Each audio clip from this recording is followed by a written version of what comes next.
Di hamparan tanah Kemayoran yang berdebu, di masa ketika Jakarta masih bernama Batavia, matahari bersinar begitu terik seolah ingin membakar semangat orang-orang yang sedang berjuang mencari nafkah.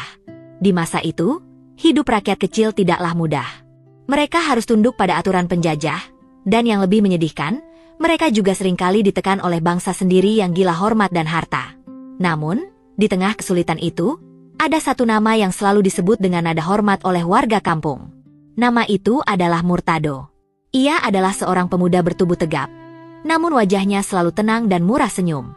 Murtado bukanlah orang sembarangan. Ia adalah putra dari mantan lurah yang cukup disegani dan kaya raya. Meski hidup berkecukupan, Murtado tidak pernah memamerkan hartanya. Sehari-hari, ia lebih terlihat seperti pemuda biasa yang santun, rajin beribadah, dan suka membantu tetangga. Tidak banyak yang tahu bahwa di balik sikapnya yang lembut itu, Murtado menyimpan kemampuan bela diri silat yang luar biasa.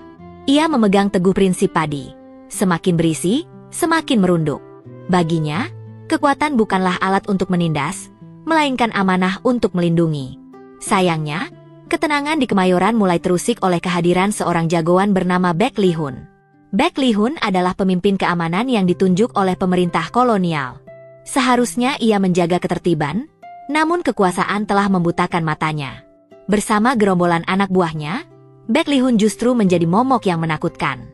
Ia kerap memeras pedagang pasar, meminta upeti seenaknya, dan tidak segan-segan berbuat kasar kepada siapa saja yang menolak keinginannya. Suatu hari, suasana pasar Kemayoran yang ramai mendadak berubah tegang. Bek Lihun dan anak buahnya datang dengan langkah angkuh. Mereka mendatangi seorang pedagang tua yang menggelar dagangan hasil bumi seadanya. Dengan suara lantang, Bek Lihun menagih pajak keamanan yang jumlahnya tidak masuk akal. Pedagang tua itu memohon dengan tangan gemetar, menjelaskan bahwa dagangannya belum laku dan ia tidak memiliki uang. Namun, Bek Lihun tidak peduli. Dengan kasar, ia menendang keranjang dagangan si bapak tua, hingga isinya berhamburan ke tanah yang kotor. Tawa Bek Lihun meledak, merasa bangga bisa menindas orang lemah. Namun, tawanya terhenti seketika saat sebuah tangan kokoh memegang bahunya. Murtado telah berdiri di sana. Wajahnya tidak menunjukkan kemarahan yang meledak-ledak, melainkan ketenangan yang justru membuat nyali orang di sekitarnya menciut. Murtado mencoba bicara baik-baik. Ia mengingatkan Bek Lihun bahwa mereka sama-sama mencari makan di tanah yang sama, dan tidak sepantasnya sesama saudara saling menindas. Murtado bahkan menawarkan diri untuk mengganti kerugian pedagang itu asalkan Bek Lihun mau pergi dengan damai. Namun, kesombongan Bek Lihun sudah mendarah daging. Merasa ditantang di depan umum oleh seorang pemuda yang dianggapnya bau kencur, Bek Lihun marah besar. Ia menepis tangan Murtado dan langsung melancarkan serangan. Tanpa aba-aba, pukulan dan tendangan bertubi-tubi diarahkan ke tubuh Murtado. Warga yang melihat kejadian itu menahan napas, takut pemuda santun itu akan celaka. Tapi yang terjadi sungguh di luar dugaan. Murtado tidak membalas dengan amarah. Ia bergerak lincah seperti bayangan, menggeser tubuhnya ke kiri dan ke kanan dengan gerakan yang sangat efisien. Setiap serangan Bek Lihun hanya memukul angin kosong. Murtado tidak menggunakan kekerasan untuk melawan kekerasan. Ia menggunakan kecerdasan. Saat Bek Lihun menyerang dengan tenaga penuh hingga kehilangan keseimbangan, Murtado hanya menyapu kaki lawannya dengan lembut namun bertenaga. Bek Lihun pun terhuyung dan jatuh tersungkur mencium tanah. Rasa sakit akibat jatuhnya tidak seberapa dibandingkan rasa malu yang ia rasakan. Jagoan yang ditakuti itu kini tak berdaya di hadapan pemuda yang selama ini dianggap remeh. Bek Lihun tidak menyerah. Ia bangkit dan memerintahkan anak buahnya untuk mengeroyok.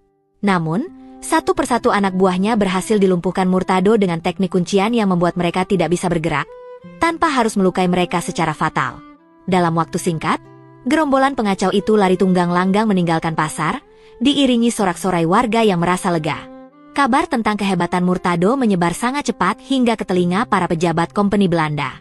Pemerintah kolonial yang selama ini kesulitan mengendalikan keamanan di wilayah itu merasa takjub.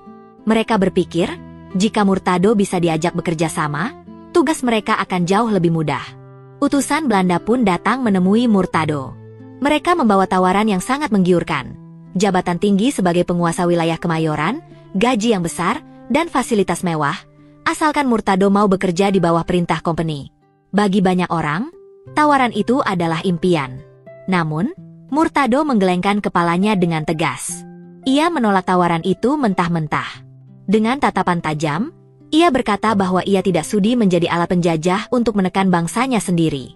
Ia lebih memilih hidup sederhana sebagai rakyat biasa, makan dari hasil keringatnya sendiri, daripada hidup mewah tapi harus mengkhianati hati nuraninya. Para pejabat Belanda itu pun pergi dengan tangan hampa. Mereka sadar, Murtado bukanlah orang yang bisa dibeli dengan harta maupun jabatan. Sejak saat itu, Murtado dikenal dengan julukan Macan Kemayoran. Bukan karena ia buas seperti hewan liar, tetapi karena keberanian dan wibawanya yang mengaum senyap menjaga kampung halamannya. Ia mendedikasikan sisa hidupnya untuk melindungi warga dari gangguan para kriminal maupun kesewenang-wenangan penguasa, tanpa meminta imbalan sedikitpun. Kisah Murtado mengajarkan kita sebuah pelajaran berharga yang tetap relevan hingga hari ini. Bahwa keberanian sejati tidak diukur dari seberapa keras kita memukul atau seberapa tinggi jabatan kita, melainkan dari keteguhan hati untuk membela kebenaran dan menolak ketidakadilan, meskipun godaan harta ada di depan mata. Murtado telah membuktikan bahwa menjadi pahlawan tidak harus dengan mengangkat senjata perang, tapi bisa dimulai dengan menjaga kehormatan dan melindungi orang-orang lemah di sekitar kita.